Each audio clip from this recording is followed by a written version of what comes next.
संगीता, मैं तुम्हें यह नहीं कहूँगी कि मैं तुम्हें बहू नहीं बेटी ही मानूंगी। बेटी बेटी होती है और बहू बहू होती है। मैं तुम्हें बेटी जैसा प्यार नहीं दूंगी, मैं तुम्हें बहू जैसा ही प्यार दूंगी। रह रह कर होने वाली सास के ये शब्द मेरे दिमाग में हथौड़ी की तरह वार कर रहे थे। आज मुझे देखने प्रमोद के साथ उसके मम्मी पापा और दीदी जया जी आए थे। प्रमोद और मैं दोनों ही इंजीनियर हैं। प्रमोद की जॉब मुंबई में थी और मेरी बेंगलोर में। प्रमोद मेरी बुआ जी के दूर के रिश्ते में कोई लगते थे। बुआ जी फूफा जी प्रमोद की और उनके परिवार की तारीफ करते थकते नहीं थे।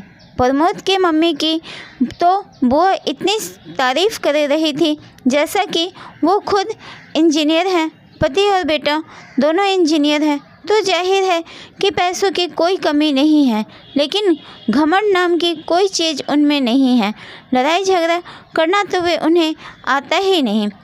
उल्टा उनकी हमेशा यही कोशिश रहती है कि उनकी वजह से किसी का दिल ना दुखे।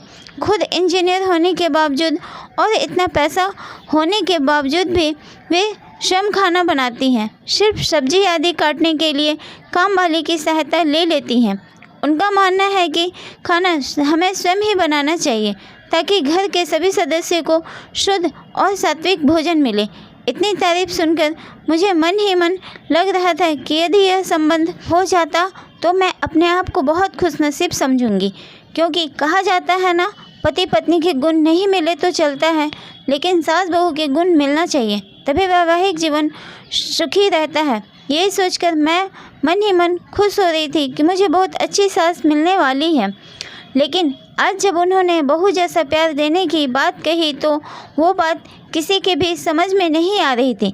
आज तक सभी ने यही सुना है था कि हर सास ऐसा ही कहती है, तुम मेरी बहू नहीं बेटी हो, तुम बेटी जैसा प्यार दूंगी। लेकिन यहाँ तो उल्टा ही हो रहा था। बहू जैसा प्यार, घर में सभी को आशंका हो रही थी कहीं वो शादी के बाद फिल्मों वाली ललिता पवार टाइप की सास न बन जाए। यदि ऐसा हुआ तो मेरा क्या होगा। लेकिन सिर्फ इस बात को नज़रअंदाज किया जाए तो बाकी सभी बातें अच्छी होने के घर में सभी सदस्यों को लग रहा था कि ये रिश्ता हो जाना चाहिए। आखिरकार शादी हो गई। मेरी शादी तो हो गई, लेकिन दिमाग में हर वक्त मम्मी जी के ये सब तुम्हें बहू जैसा प्यार दूंगी गूंजते रहते थे। इसलिए मैं मन ही मन डरी हुई थी। मैं प्रमोद से इस बारे में बात नहीं कर सकती थी क्योंकि मुझे डर था कहीं प्रमोद यह न समझ बैठे कि शादी होते ही मैंने मम्मी जी के खिलाफ उनके कान भरना शुरू कर दिए। इसलिए मैंने ही मन में ही फैसला किया कि मैं अपना हर काम इतना परफेक्शन से करूँगी कि मम्मी जी को शिकायत का मौका ही नहीं मिलेगा। जब शिकायत का मौका नहीं मिलेगा तो वे ललिता पवार नहीं बन पाएंगी। यदि इस बात को मेरे ऊपर इतना असर हुआ कि मैं हर वक्त डरी डरी सी रहने लगी। प्रमोद ने भी 2-3 बार प्रेम से पूछा, क्या बात है, तुम खुश नहीं दिखती, तुम्हें किसी ने कुछ बोला है क्या? मैं उन्हें क्या बोलती, मैंने ही इतना ही कहा, नहीं ऐसी कोई बात नहीं है। नया घर, नया वातावरण, सब कुछ नया होने से शायद मैं अपने आप को एडजस्ट नहीं कर पा रही हूँ। धीरे धीरे सब ठीक हो जाएगा। मम्मी जी पापा जी भी मेरा बहुत ख्याल रख रहे थे, हर वक्त बहुत प्यार से पेश आते, लेकिन मेरे मन में जो बहू जैसा प्यार की गांठ बैठ चुकी थी वो निकल ही नहीं पा रही थी। सब लोग कहते हैं ना कि शादी के कुछ दिनों तक तो सब ठीक रहता है, सब अच्छे से रहते हैं, असलियत तो धीरे धीरे सामने आती है। अभी तो शुरुआत है, इसलिए ये लोग प्यार जता रहे हैं। धीरे धीरे मेरा मन इन्हीं सब आशंकाओं से ग्रस्त होने लगा। शादी के 8-10 दिनों बाद की बात है। मैं चाय बनाने के लिए दूध का पतीला 3 लीटर दूध था, मैं से दूध निकालने लगी तो ना जाने कैसे क्या मेरे हाथ से सरासी बराबर पकड़ी नहीं गई और पतीला हाथ से छूट गया।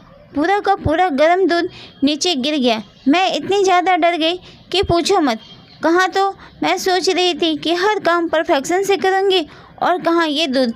उसमें भी खास बात यह थी कि दूध वाला दिन में सिर्फ एक बार सुबह दूध लाता था। पैकेट में के दूध में मिलावट होने की वजह से घर में दूध वो नहीं आता था। सभी लोग चाय का इंतज़ार कर रहे थे। पतीला गिरने की आवाज़ सुन मम्मी जी ने बाहर से ही आवाज़ लगाई, संगीता क्या हुआ? मैं तो इतनी ज़्यादा डर गई कि मेरे मुंह से आवाज़ ही नहीं निकली। तब मम्मी जी खुद किचन में आए। मम्मी जी को सामने देखकर मैं डर के मारे कांपने लगी। मुझे लगा कि वो जरूर ललिता पवार बन जाएगी, क्योंकि अब कल सुबह तक किसी को भी चाय नसीब नहीं होने वाली और सभी को चाय के पीने की आदत है। मम्मी जी ने गिरे हुए दूध की तरफ और मेरे तरफ देखा और मैं बम फटने का इंतज़ार करने लगी। बस अब फटा बम, अब फटा। लेकिन ये क्या, बम तो फुसका निकला। मम्मी जी मेरे पास आई और बोली, कोई बात नहीं संगीता, तुम इतनी डर क्यों रही हो? तुमने कोई जानबूझकर थोड़े ही दूध गिराया है, हो जाता है कभी कभी, कोई बात नहीं, तुम रिलैक्स हो जाओ।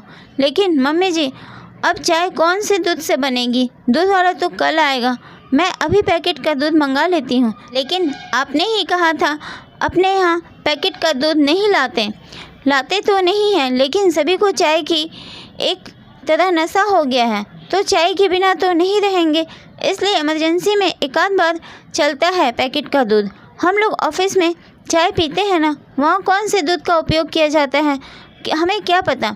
ऑफिस में हमारी मजबूरी है, लेकिन घर में जहाँ तक संभव हो शरीर के दृष्टिकोण से अच्छा रहता है वो करना चाहिए, इसलिए हम पैकेट का दूध नहीं लाते। लेकिन एक आध बार में कुछ नहीं होता, रोज़ रोज़ थोड़े ही दूध गिर जाएगा। अब तुम रिलैक्स हो जाओ। मैंने मन ही मन में सोचा, फिजूल की डर रही थी। मम्मी जो तो कितने अच्छे हैं, लेकिन दूसरे ही पल सहेली की बात याद आ गई कि ये सब चोचले शादी की शुरुआत में ही होते हैं, आगे आगे देखना होता है क्या। यह बात याद आते ही मेरे मन में वही डर समा गया। एक बार और इसी तरह छोटी छोटी गलतियां हुई, लेकिन तब भी मम्मी जी ने मुझे प्यार से ही समझाया। 4-5 महीने बाद की बात है, सभी को पालक पनीर की सब्ज़ी बहुत पसंद थी। आज रविवार की छुट्टी होने पर पालक पनीर की सब्ज़ी बनाने का तय हुआ। सब लोग खाना खाने बैठे तो जैसे ही इन्होंने पहला कौर मुंह में लिया तो बहुत बुरा मुंह बनाया और एक घूंट पानी पीकर बोले, आज सब्ज़ी में नमक डाला है या नमक में सब्ज़ी डाली है? आज डबल नमक है सब्ज़ी में, मुझे काटो तो खून नहीं। हे भगवान, अब ज़रूर मम्मी जी अपना बहू वाला प्यार दिखाएंगी। कहेंगे तो तेरी मम्मी ने यही सिखाया क्या? पढ़ लिख कर नौकरी कर रही है, इसका ये मतलब नहीं कि तुम्हें सब्ज़ी बनाना है भी नहीं आना चाहिए। तुम्हारी माँ ने तो कहा था मेरी बेटी को सब आता है, फिर ये क्या? मैं ये सब सोच ही रही थी, इतने में मम्मी जी ने मुझे ज़ोर से झंझोरा, संगीता क्या हुआ? तुम काँप क्यों रही हो, रो क्यों रही हो? कुछ नहीं, वो सब्ज़ी। मम्मी जी सॉरी, ना मालूम आज कैसे क्या नमक डबल हो गया। सब लोग क्या खाएंगे? फूल गोभी की सब्ज़ी, दाल चटनी और अचार है ना, खा लेंगे, तो घबरा मत। लेकिन आगे से सब्ज़ी बनाते वक्त थोड़ा ध्यान दिया कर। दोपहर में जब मैं और मम्मी जी अकेले थे तब वो बोली, शादी हुई थी तब से मैं देख रही हूँ तुम फ्री नहीं लग रही हो, ऐसा लगता है कहीं खोई सी डरी सी लगती हो। क्या बात है? यदि तुम मुझे नहीं बताओगी तो हम समस्या का निदान कैसे कर पाएंगे? यहाँ तुम्हारी मम्मी नहीं है, लेकिन मैं तो हूँ। तुम मुझे अपने मन की तक हर बात बता सकती हो। उनके इतने प्रेम से बोलने पर मैं अपने आप को रोक नहीं पाई और रोने लगी। उन्होंने मुझे अपने बाहों में भर लिया। अब बताओ क्या बात है? मम्मी जी, जब आप मुझे देखने आई थी तो आपने कहा था कि ना आप मुझे बेटी जैसी नहीं बहू जैसा प्यार करेंगी। हाँ कहा था, तो बहू जैसा भी कोई प्यार होता है क्या? बहू की छोटी गलती पर उसे इतना प्रताड़ित किया जाता है कि मानो उससे बहुत बड़ा गुनाह हो गया हो। इसलिए मुझे लगा कि आप मेरी छोटी से छोटी गलती पर महाभारत रचेंगी, इनको मेरे खिलाफ भड़काएंगी। इसे सोच के चलते मैं हर वक्त डरते रहती थी कि मुझे से कोई गलती नहीं होनी चाहिए। मुझ पर नाराज़ होने का आपको कोई मौका नहीं मिलना चाहिए। सच बताऊं तो आज तक मुझे से जो भी गलती हुई वो इसी घबराहट के कारण हुई लेकिन मेरी एक बात समझ में नहीं आई, बहू जैसा प्यार करूँगी। ऐसा कहने पर आपने आज तक अपना सासूपना नहीं दिखाया और मुझे डांटा भी नहीं। फिर आपने ऐसा क्यों कहा कि आप बहू जैसा प्यार करेंगी? अरे पगली, मुझे नहीं पता था कि तुम मेरी सीधी सी बात को इतना दिल पर लगा लेगी। एक बात बता, क्या कभी किसी माँ को अपनी बेटी से यह कहते सुना है कि वो बहू जैसा प्यार करेंगी? नहीं ना। जब हम बेटी को बहू जैसा प्यार नहीं करते तो बहू को बेटी जैसा प्यार क्यों करते हैं? इसका तो यही मतलब हुआ ना कि हम बेटी को ज़्यादा महत्व देते हैं, बेटी को ज़्यादा प्यार करते हैं, इसलिए बहू से कहते हैं कि तुझे बेटी बनाएंगे, तुझे बेटी जैसा प्यार देंगे। हम लोग बेटे को ज़्यादा महत्व देते हैं, इसलिए बेटे को बेटे जैसा ही प्यार देते हैं। कभी भी बेटे से यह नहीं कहते कि तुझे बेटी जैसा प्यार देंगे।